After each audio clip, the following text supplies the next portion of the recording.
Dear children, welcome to the video class.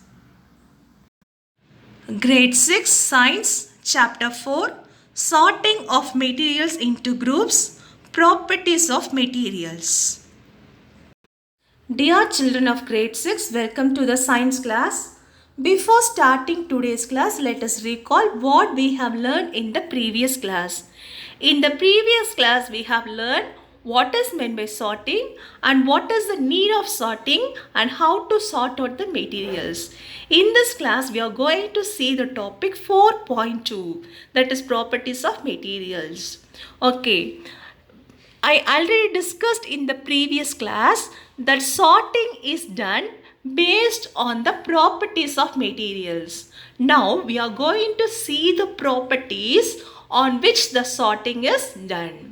Okay, let us start the topic. Okay, before starting the topic, I would like to give you some examples. Okay, let us consider tumbler. Okay, let us consider tumbler. So what is the use of tumbler? Tumbler is used to store liquids. It is used to keep liquids, isn't it? Either it may be a coffee, tea, water, juice, whatever it may be. The use of the tumbler is to keep the liquids. Can we make the tumbler with the help of cloth? Okay, is it possible to make the tumbler with the help of cloth? We already know the properties of cloth, isn't it? See in this figure.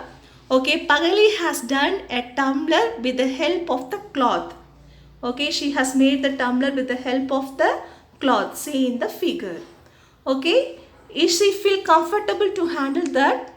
No, she is not at all feeling comfortable. Okay, so what happens? The liquid is coming out of the tumbler. So what we have to do? We have to make the tumbler either with the plastic or with a metal or with a glass. Okay, we cannot use cloth for making the tumbler.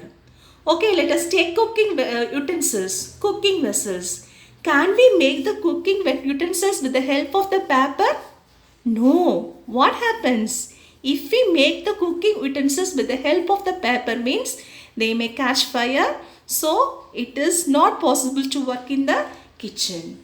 Okay. So, what does it mean? Means, okay, all of you take your pencil and underline. We choose a material to make an object depending on its properties. Okay, depending upon the properties, we have to choose the material to make an object. Okay, so properties are very much important. Let us discuss the properties one by one. Okay, the first property is appearance. Okay, the first property is appearance. Okay, let us look the materials around us. We find a variety of materials. Okay, we find wood, paper, okay, vegetables. Okay, we find a variety of materials, isn't it? All are looking same? All they appear same? No, they appear different, isn't it? So, some of them are shiny. Okay, shiny means some of them are lustrous and some of them are dull. Okay, in the appearance, we can sort out the materials as lustrous and dull. Okay, lustrous means shiny. Okay, dull means they are not at all lustrous, they are very dull to see. Okay, listen children, here they have given some examples. Okay, here they have given some examples. Okay, wood is there, iron, copper, aluminium. Okay, four materials are there. Wood, iron, copper, aluminium. Okay, so as we see, we feel that wood is non-lustrous, isn't it? Copper, iron and all, they are lustrous. Okay, even though this iron, copper, aluminium are lustrous, there are some similarities. Similarities means they find to be same. At the same time, there are some differences also. Yes. Now the activity for you. Okay, you can do this activity and you can report me.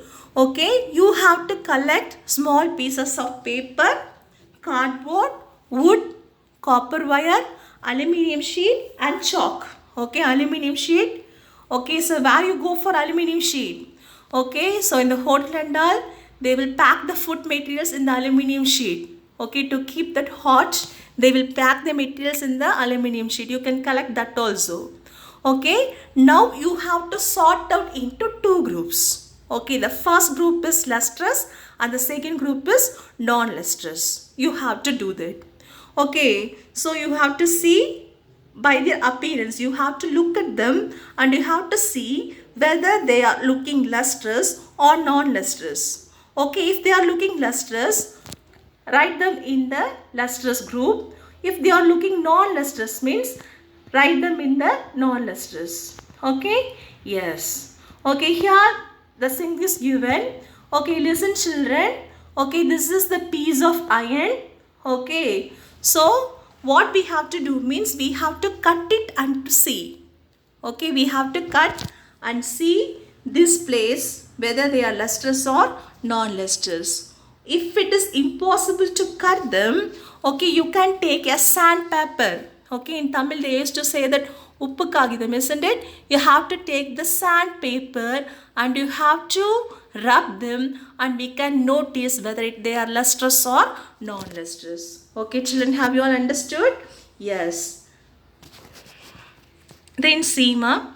Okay, so what are lustrous? Okay, metals like iron, copper, aluminium, gold, they are lustrous. Okay, so have you seen gold? Okay, so it is lustrous, isn't it? Yes, diamond is also lustrous. Okay, sometimes what happens means some metals they lose their shiny. Okay, they lose their shine. What do they do means they react with air in the atmosphere and also they react with moisture in the atmosphere and they lose their lustrous. They lose their shiny and they become non-shiny and non-lustrous. So that is called corrosion. Okay, that is called corrosion. So this is for your extra information. Okay, we have seen the first property, isn't it? Next we are going to see the second property, that is hardness. Okay, that is hardness. Okay, listen children, we can compress something with our hands. Okay, with our hand itself we can compress something. Take a sponge. Okay, apply some pressure with your hand. So that is called compressing. As you compress, the sponge gets compressed, isn't it? Okay, so that materials are said to be soft. Okay, the materials that are easily compressible are said to be soft. Sponge is soft. Okay, you take a piece of iron nail. Okay, you take a piece of iron nail. Can you compress that with your hand?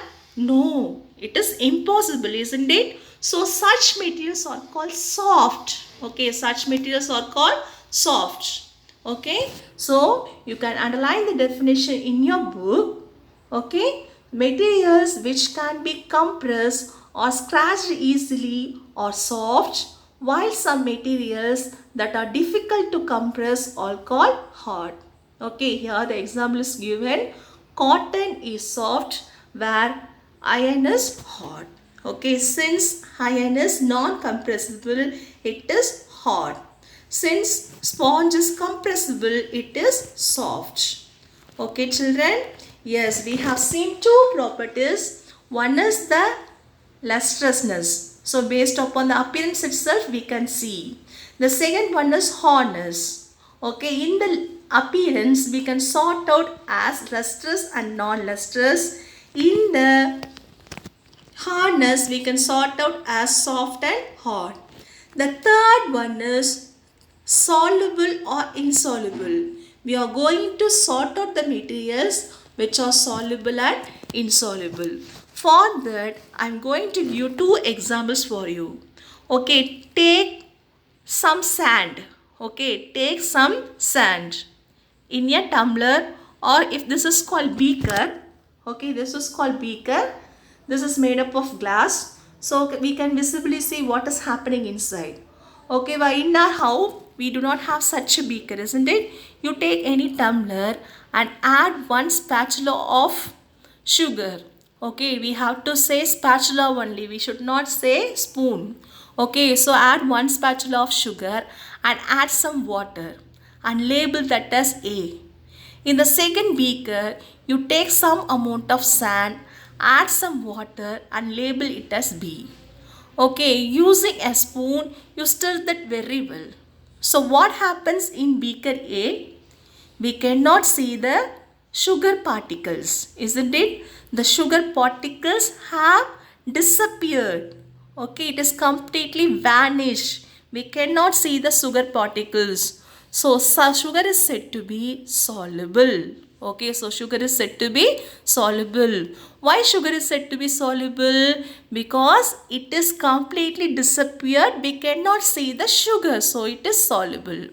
Okay, add sand and add some water. Is the sand has disappeared? No, the sand will settle down. Okay, it is not at all disappeared. So sand is said to be insoluble. Okay, sand is said to be insoluble. Okay, so what is the definition of solubility? Okay, so what do we say? Okay, take your book and underline. Okay, some substances have completely disappeared or dissolved in water, so we say that as soluble.